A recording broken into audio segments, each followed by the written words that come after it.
We're only a couple days removed from DJ Mustard's new album dropping. I think it's called, was it Faith of a Mustard Seed?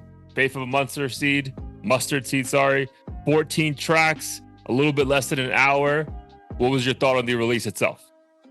I mean, I'll be honest, my expectations were high just because I was like, I'm going to spend a bunch of money to see him in a few days.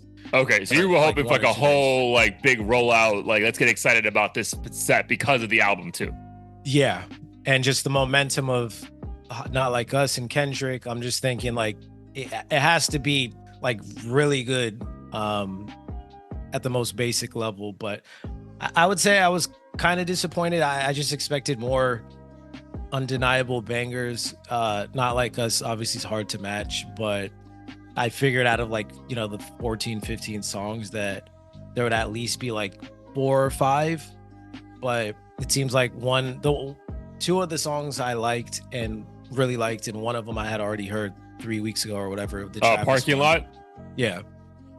And then the Vince and Schoolboy I thought was fire. Amazing. That's probably my favorite one off the album. But the rest of it, I just kind of felt like I've already heard it before from Mustard. So I was like, it is what it is. It's not bad. It's just not anything brand new.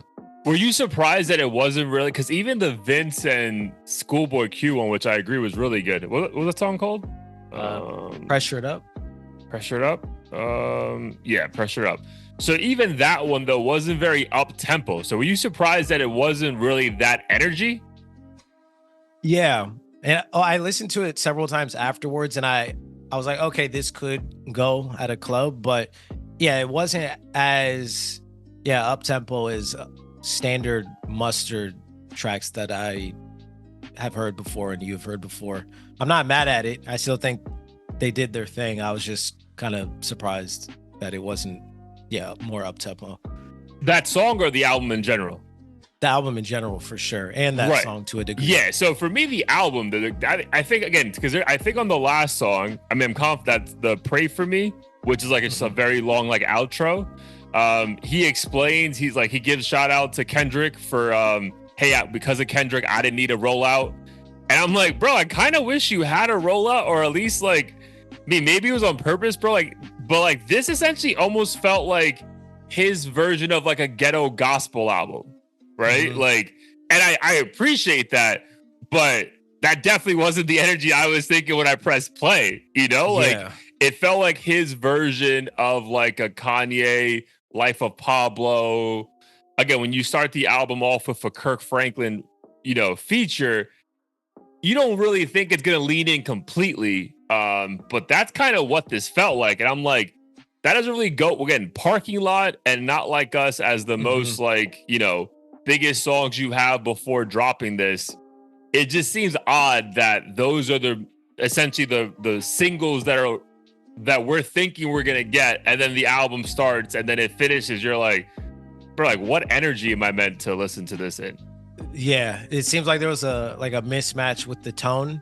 Yeah, just like you mentioned, we go from like a club banger about PDF files, and then Travis getting arrested like the day of the drop, and they're in a club doing donuts and shit in the car or a parking lot, and then we have a bunch of like gospel tracks and stuff, which aren't horrible. It's just horrible, bro. Like it's confusing. It's very confusing, and also it doesn't really feel like it was grabbing the essence of like the momentum that was created over the last 2 to 3 months.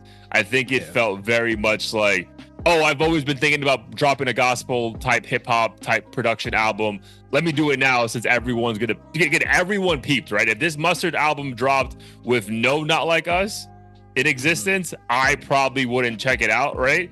But he knew everyone was gonna listen, right? So again, kudos to him for taking advantage of it. But I can also see there's a story here to be told where I can also see the momentum stopping for him, right? Because I don't think this is gonna be the album that propels more people to be like, oh, dude, when's that next Mustard feature gonna drop, right? Just, I don't know, maybe I'm like, I don't want to come across as a hater, but like I'm kind of glad you had this same thought, because I finished this album thinking like, bro, is that what I was looking for? Like this wasn't it for me. And I hate that, like sometimes I'll go to the internet to see if I'm crazy, Oh, what the comments say? I didn't even get a chance to peek. A lot of people actually, at least on Reddit and Joe Budden and those guys, like they all seem to really enjoy this album. Interesting. So it seems like it's an unpopular opinion that we're expecting more, but to your point, I think this album must have already been in the works and mostly finished, and I think he just got lucky with the Not Like Us momentum, and he's like, fuck it, it's now or never. So I think that's why there's such a disconnect. Yeah, I think so, bro, because it wouldn't make sense. Again, the album didn't feel rushed, right? The production was very thought out. The features felt very thought out. Again, these aren't poor executed songs. It just felt like I didn't think I was going to be listening to this at the gym. I thought this is about to be, like you said, where are the bangers, bro? I'm thinking I'm getting at least 3 new anthems for the rest of the year that I can just, hear the Mustard intro on and then lose my mind to. And that really didn't happen.